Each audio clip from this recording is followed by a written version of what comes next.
Olá, meus queridos amigos, amigas.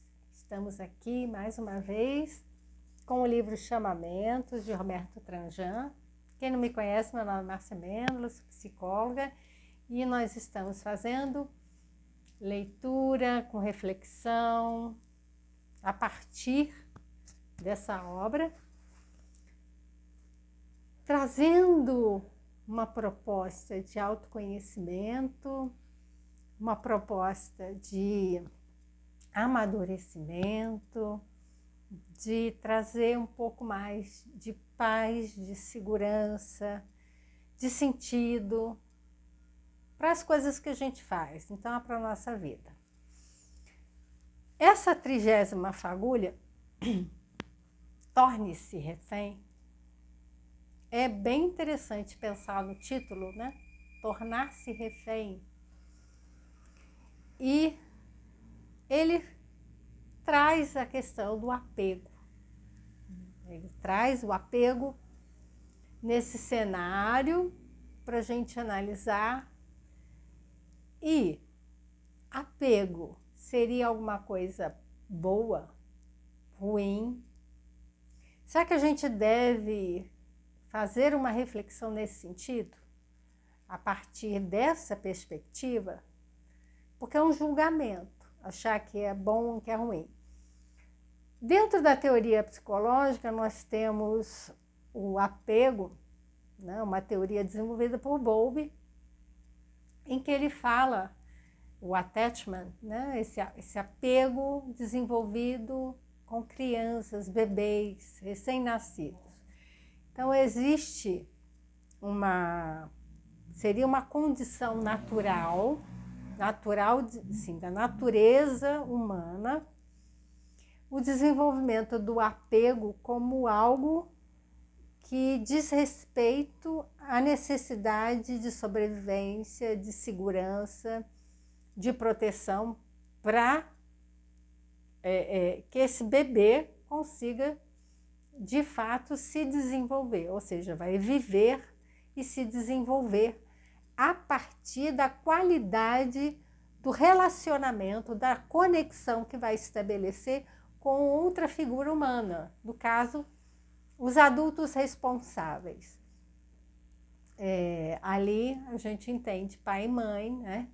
A partir dessa ideia de adulto responsável pelaquele bebê, aquele recém-nascido, pelaquela criança, e assim vai.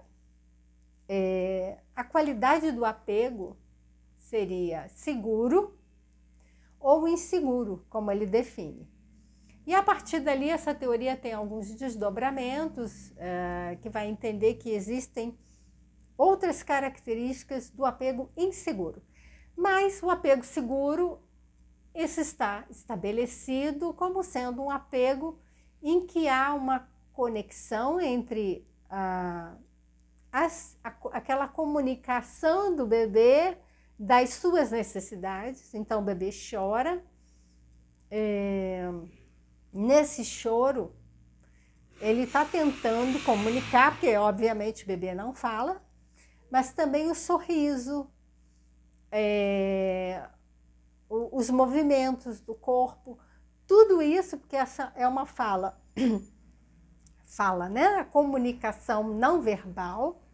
Então é uma comunicação que passa pelo corpo, pelas expressões desse serzinho que acabou de nascer e que ele precisa fazer com que o seu responsável, o seu cuidador primário, possa atender às suas necessidades. Vão desde alimento, proteção contra o frio, dormir, limpar, então higiene, nutrição, sono e afeto. Afeto é uma necessidade humana. Nós, o que nós buscamos? Buscamos amor, buscamos nos sentir amados e buscamos amar. Nós buscamos relacionamento, conexão. Isso é da natureza humana. Nós somos seres de relação. E nós buscamos, né, estar nessa conexão, nessa relação. E o bebê, ele busca isso. Ele busca o aconchego, o colo, o carinho, o afeto. Isso mantém seguro, calmo, responsivo. Então, uma criança que responde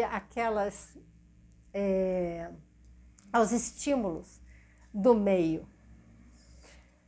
Então, o apego, quando a gente fala se é uma coisa boa ou ruim, o apego é uma necessidade humana.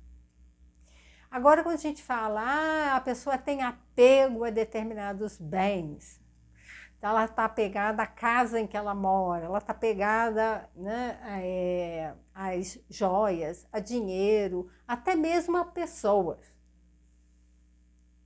E nessa relação de apego, o que a gente está buscando é essa proteção. É essa necessidade de conexão que dê segurança. Por quê? Porque provavelmente houve, no início da vida, essa relação de apego inseguro. Então, estava ali, houve um desequilíbrio ali, estava desregulado. E isso vai aparecer nos nossos comportamentos de criança, adolescente e adulto. Isso não some, né? Isso vai se constituir um padrão de comportamento. Então vamos lá. Será que a gente vai ser refém da nossa relação com as coisas e as pessoas? Ser refém é se deixar controlar.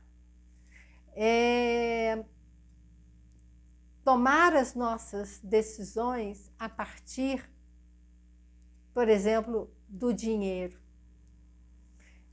Pessoas que são apegadas aos bens materiais, elas têm dificuldade de viver, por exemplo, o lado mais espiritual da vida. Esse lado da espiritualidade é um lado que transcende essa vida material. É um lado em que a gente é mais generoso, né? Em que a gente pratica caridade. Então, é um gesto de doar. Quem está apegado, segura, retém, porque tem medo de fazer essa entrega. Geralmente, isso está associado à falta. Essa pessoa não recebeu aquilo que ela precisava, então, quando ela tem dificuldade de dar. Por quê?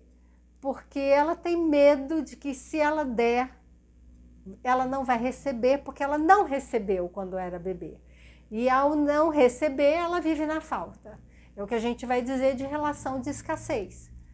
Como que eu vou dar algo para você se, ao dar, a impressão que eu tenho é que eu vou ficar sem? Tem pessoas que vivem um desapego porque... e até gera um incômodo. A pessoa é desapegada, ela dá e tal. Esse medo vem da escassez, medo de viver na falta, de viver sem. Então a pessoa ela é muito controlada ali. Não, eu vou dar essa migalhinha porque vai que eu fique sem. A pessoa desapegada, ela é uma pessoa que não tem medo de ficar sem, porque pode ser que ela tenha vivido tão bem um apego seguro que dar não significa ficar sem. Esse ensinamento vai lá em Jesus, na multiplicação dos pães, em que a gente pega e divide, e quando a gente divide o que tem, a gente multiplica. A multiplicação dos pães, na verdade, é uma divisão daquilo que se tinha, que faz com que todo mundo receba um pouquinho. Quando a gente entender isso, nós vamos poder desapegar. Ou seja, eu vou poder dar o que eu tenho, porque eu sei que eu não vou ficar na falta. Eu tenho para dar. Significa que eu tenho. Dar não me coloca numa condição de falta. Se a gente compreender isso como se eu tenho para dar, é porque eu tenho. Se eu tenho amor para dar, significa que eu amo. E ao amar alguém, ao dar o meu amor, expressar o meu amor, eu não fico sem amor. Eu multiplico. Ao pegar um dinheiro ou um bem material e dar para alguém, vamos dizer que eu tenha 1 quilo de arroz. Eu vou comer numa refeição 1 quilo de arroz? Não vou. Então, nesse dia, eu posso dividir e aquela pessoa comer um pouco e eu comer um pouco. É igual a história da multiplicação dos pães e dos peixes. Mas aí o nosso pensamento é, mas e aí amanhã? Amanhã eu dividi o meu arroz, amanhã eu não vou ter. Esse é um pensamento do medo, da falta, da escassez. Mas a gente esquece do que me fez ter 1 quilo de arroz. Eu tinha as condições anteriores, ou seja, dias atrás, que me fizeram conseguir 1 quilo de arroz. Então, eu trabalhei, dinheiro, comprei 1 quilo de arroz. Essas condições podem se manter. Significa que amanhã eu posso ter o dinheiro para comprar mais arroz se eu precisar. Mas eu vou comprar se precisar. O que eu estou querendo dizer? Que essa fonte que me provê, a gente chama de providência divina, é uma fonte, né? Se a gente for olhar o aspecto religioso, a gente vai dizer que Deus, ele nos dá, mas também eu vou dizer do meu trabalho, do meu empenho, das condições anteriores que eu criei na minha vida, que são fonte para mim de recursos. As fontes de recursos, elas são materiais e imateriais. A gente vai precisar identificar e aprender a viver com essas fontes, sem medo da escassez. Se esse medo existe, a gente precisa olhar a fonte. Que fonte é essa? Ela existe, ela não existe? E olhar a origem, o que está causando esse pensamento baseado no medo. O medo de ficar sem, o medo de dividir, porque eu tenho que garantir o meu. Então vamos lá para o finalzinho do texto, em que ele traz aqui um diálogo.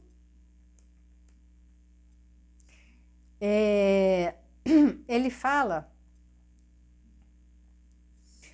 e cita Camões na passagem: o propósito, quem descobriu o seu propósito, resolveu estar preso por vontade e servir a quem vence, o vencedor. Né, esses versos de Camões.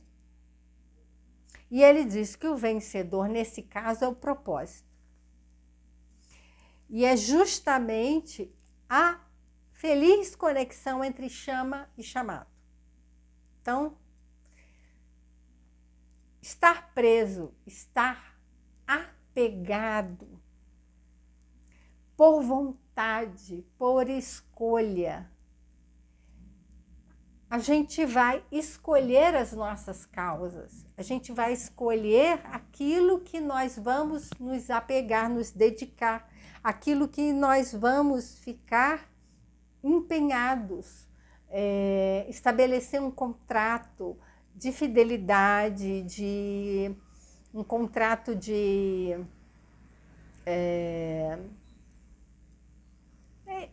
enfim, um contrato em que a gente tenha uma responsabilidade, eu respondo por alguma coisa, e aí estabelece uma relação, um relacionamento, uma conexão. O casamento, ele nada mais é do que um contrato entre duas pessoas que estabelecem como elas vão se relacionar numa vida em que elas vão criar ali em comum. Então, um casamento, ele pode, no contrato, exigir fidelidade mútua, significa que eu vou estar com aquela pessoa vai ficar comigo num relacionamento amoroso e sexual também, e não vai ter outras pessoas em que a gente vai ter esse mesmo tipo de relacionamento. Então, esse é um tipo de contrato. Contrato também de viver juntos na mesma casa, dividindo as coisas, né? Como que vai usar o dinheiro, o trabalho, horas de descanso, lugares para passear.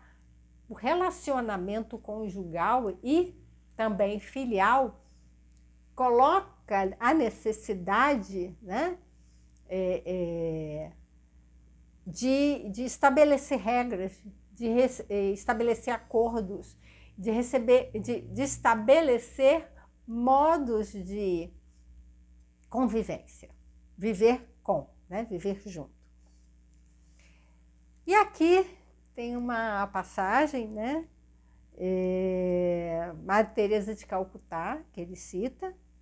Certa vez, ao vê-la limpando as feridas de um mendigo, um jornalista lhe disse: irmã, eu não faria isso nem por $1 milhão.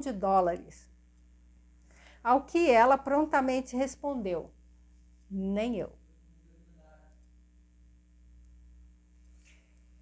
O que esse jornalista estava pensando era: eu não faço isso nem se me pagar, né?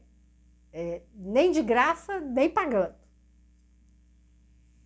E o que ela responde é: eu não faço isso se me pagar. Porque a questão é: eu não limpo, né? Eu não faria isso nem por $1 milhão. Ela não faz por $1 milhão, ela faz de graça. Ela faz num sacro ofício, que ele fala aqui, né? Qual é o seu sacrifício? Qual é o seu sacro ofício? Qual é o seu trabalho sagrado? Sacro ofício é um trabalho sagrado. Como que a gente se coloca na relação com as pessoas? Nós estamos falando de conexão aqui. Numa relação de apego, que pode ser um apego seguro, num apego em que a gente atende às necessidades do outro, sem que isso signifique descuidar das nossas necessidades, sem que isso signifique viver na escassez e dar tudo para o outro, viver na abundância. Quando eu me dedico ao outro num sacrifício, num sacro ofício, num trabalho que é sagrado, num trabalho em que eu dou aquilo que eu tenho de melhor para aquelas pessoas que precisam e merecem, porque todos nós somos merecedores. Isso é uma outra discussão, mas todos nós somos merecedores. Não existem pessoas privilegiadas ou merecedoras e outras não privilegiadas e não merecedoras. Isso é um discurso que se criou, mas para tentar justificar porque algumas pessoas são milionárias, bilionárias, trilionárias, e outras pessoas estão na miséria, né? Isso é o discurso para justificar porque existem pessoas que ficam num trabalho quase que escravo e outras que não trabalham e exploram o trabalho dessas pessoas. Então, esse discurso de meritocracia dá muito aqui para a gente refletir, né? Abre espaço para uma série de reflexões, mas somos iguais em direito, né? Então, não caberia pensarmos em diferença por mérito, sabendo, reconhecendo que existem pessoas que se dedicam no trabalho mais do que outras. Isso é uma questão da contemporaneidade, das relações de trabalho, mas as relações humanas, quando nós falamos de um desenvolvimento moral, de autoconhecimento, das nossas buscas, né, de propósito, sentido de vida, nós deveríamos cultivar aqui um olhar em que pudéssemos nos ver como semelhantes. Nós temos as nossas diferenças, sim, nós não somos iguais, pessoas iguais, mas nós temos direitos iguais e nós podemos nos ver como semelhantes e cuidar um do outro, porque é nessa forma de um trabalho no sagrado, né, com o sagrado, com os valores, que nós vamos entender que apego aos bens materiais nos colocam numa condição de muita escassez e miséria, principalmente se eu me nego a doar, porque eu tenho medo de ficar sem, significa que eu já vivo na miséria, já vivo na falta. Quem doa, quem estende a mão, quem faz o trabalho, por exemplo, como a Madre Teresa de Calcutá, eu limpo a ferida do meu próximo de graça, porque é pela graça. Esse de graça significa o sagrado, aquilo que é gracioso, aquilo que é belo, aquilo que vejo no outro um ser igual a mim, semelhante a mim, e que se eu tivesse aquelas feridas, eu ia precisar de alguém cuidando de mim, tanto quanto eu estou cuidando dessa pessoa. Por amor. Então, quando a gente fala de apego, a gente deveria transformar essa palavra e esse relacionamento no amor, num ato de entrega de amor, em que o amor é algo que não existe na escassez. O amor, ele é pleno, ele preenche tudo. Se não preenche, porque não é amor. Então, nós precisamos fazer essa reflexão sobre os nossos relacionamentos, a nossa prática, né, de apego e desapego. Porque não diz respeito a bens materiais, diz respeito à nossa postura diante da vida e dos outros. Tá certo? Deixe seus comentários, compartilha o vídeo se você achar que são assuntos que valem a pena, num mundo que a gente precisa amar mais e desapegar também. Muito obrigada pela sua presença e até o próximo encontro.